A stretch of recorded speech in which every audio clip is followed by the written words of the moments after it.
আসসালামু আলাইকুম।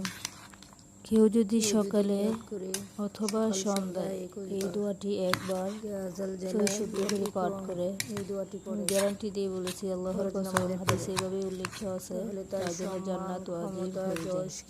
দোয়াটি হলো সাইয়্যিদুল ইস্তিগফার। আমি দোয়াটি একবার পড়ে শোনাচ্ছি। আল্লাহুম্মা আনতা রব্বি লা ইলাহা ইল্লা আনতা খলাকতানি ওয়া আনা আবদুকা ওয়া আনা আলা আহদিকা ওয়া ওয়াদিকা মাস্তাতা'তু আ'উযু বিকা মিন শাররি মা সানা'তু আবু'ু লাকা বিনি'মাতিকা আলাইয়া ওয়া আবু'ু লাকা বিযামবি ফাগফিরলি ফাইন্নাহু লা ইয়াগফিরুয যুনুবা ইল্লা আনতা।